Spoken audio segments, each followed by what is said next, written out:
This, I'm talking about the 1991, and maybe they were Americans or Brazilians or people from other countries, and they would ask for offerings, and maybe it's because I'm Scottish or from Paisley, but somehow I went into reverse gear, and I really couldn't quite accept it, and anyway, I used to get this magazine, I still get it, a Victory magazine from America. And the one part is about faith, and I was desperate to have faith to move mountains. The other part would be healing, and I was so desperate to see people healed everywhere I would go. But see, when it came to anything to do with money, finance, prosperity, I backed off, and I never even read the article. What a mindset that was, Anyway, God one day just stopped me, and I knew that I had to read this article, and I couldn't understand some of it, but I knew that I had to check it out. So I checked it out, and lo and behold, it was actually in the Bible.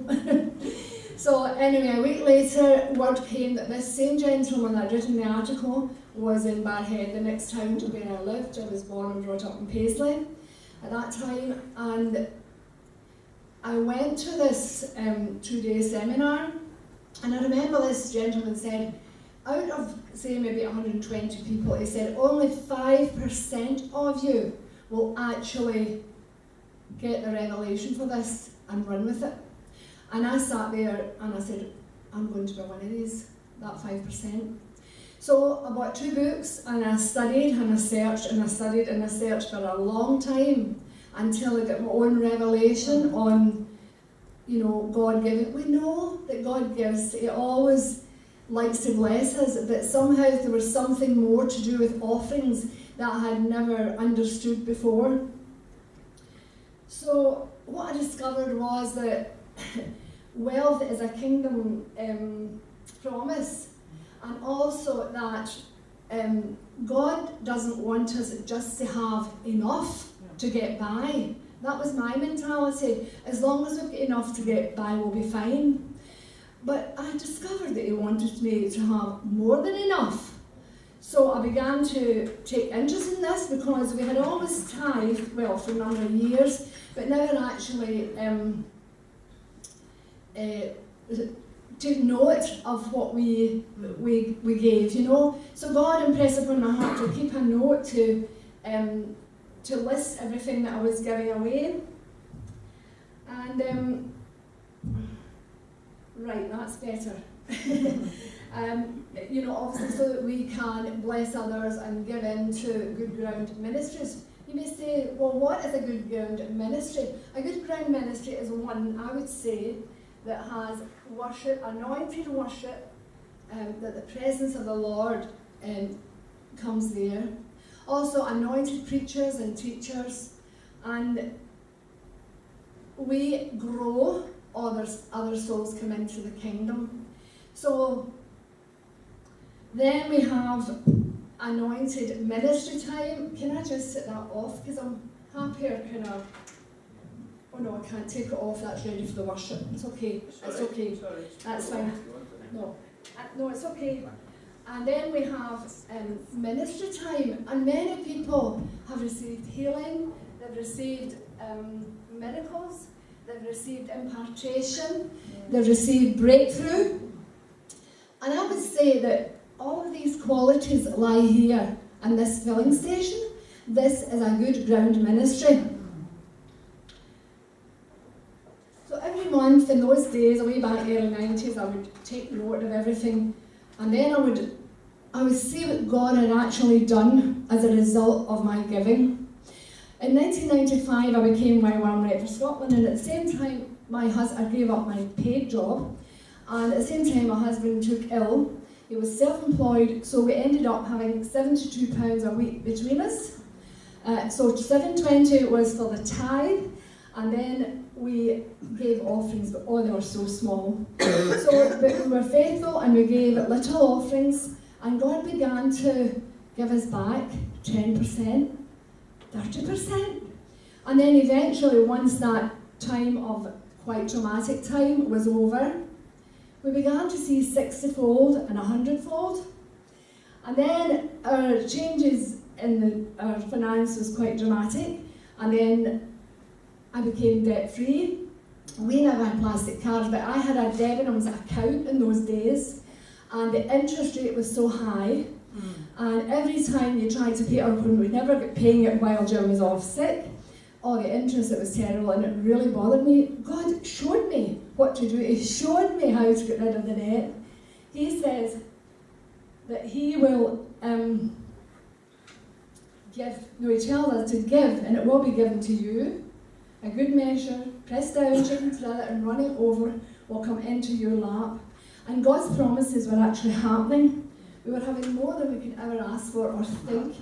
We were having breakthrough in this area. And then the Lord said to me, ask me to clear your mortgage. I said, Lord, we still owe 9,000, as we didn't know. We still owe £9,000. He said, ask me. So I said, right, Lord, I'm asking you. I don't know how you're going to do it. What seed do you want me to plant? He said, £90. Now that was like 100th part of the 9,000, wasn't it? And so we did that, and within 5 weeks, we were mortgage free. You know, God is just so amazing. And He says, it's He who giveth thee power to get wealth. It's He who gives us wisdom, understanding, ability. And He showed us what to do. My mother in that time, my mother was a Christian, but she hadn't reached the stage of the supernatural. And I said, Mum, we're believing to have our mortgage cleared.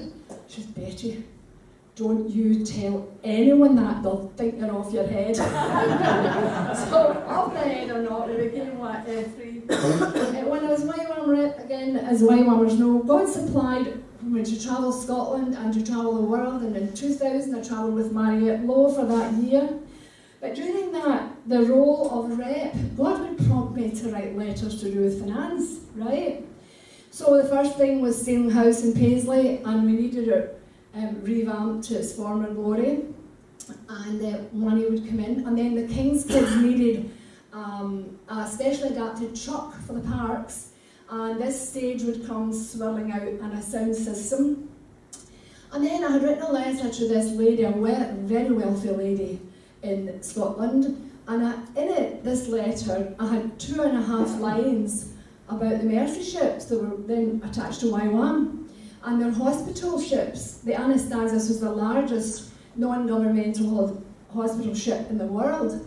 And at this point, Mercy ships were looking at this Norwegian ferry and wondering how to actually get the money to pay it. Well, to cut a very long story short, this lady in Scotland paid £4 million to buy that. And that's now the African Mercy, and it goes up the east coast, whereas the Anastasius goes up the west coast. But the things that they do, you know, cleft palate lips and things like that. But the amazing thing is the tumours. The tumours can be as large as footballs. I've got a book at home with all the snapshots before and after. So they're doing a tremendous work. But it's just to say, the domino effect, do you see when we obey God and we give to where He's saying to give, the domino effect can touch thousands of lives. And I would say if anybody sends you today to give offerings to anywhere, do it, because you don't know how many people that's actually going to affect. It can affect millions, you know. So, I managed to go over 2 or 3 pages here. Actually, we were taken to the House of Lords, and actually honoured. We don't honour in Scotland, and I could hardly cope with it because all these lords and ladies were honouring us because of this Mercy ship. And then the Newcastle docks, this huge marquee, chandeliers and everything, tables all set beautiful like a wedding, and. You know, God takes us to places we've never expect or imagine. But personally, in the last year, I can't tell all the rest in between, that would take a whole book. But personally, and I can remember in the last year, I've received into my hands about £1,100 or £1,200 just from gifts and people and refunds and different streams. And then I was God provided me with a fireplace and a fire. But in August there, I needed to update my car. And I'm driving down the main street in Troon, and I'm saying, Lord, I don't like that shape, I don't like that shape, I do like that shape. The shapes that I like are expensive. And probably these ladies have wealthy husbands, to buy them these cars. And the net is as clear as a bell going down that main street, and am I not your husband? Yeah, it had been my husband for 11 years, and I was well rebuked. So, 3 days later, this car comes to my door looking for me, right? It's a Peugeot 206, a hard top that comes down, right? And it's ridiculous, me at my age, driving about in a car like that. But God says, my thoughts are not your thoughts. Your thoughts are not mine. So anyway, what I wanted to say here was, just the revelation last week, and in August they told me to record the offerings again. And what's actually happened since August is like a duplication. The multiplication has come back so swiftly and so, it's like treble, and I just realised that. And I thought, if God is doing this with a little great-grandmother in Scotland, he's doing it elsewhere. And I believe that this is the start of a major increase.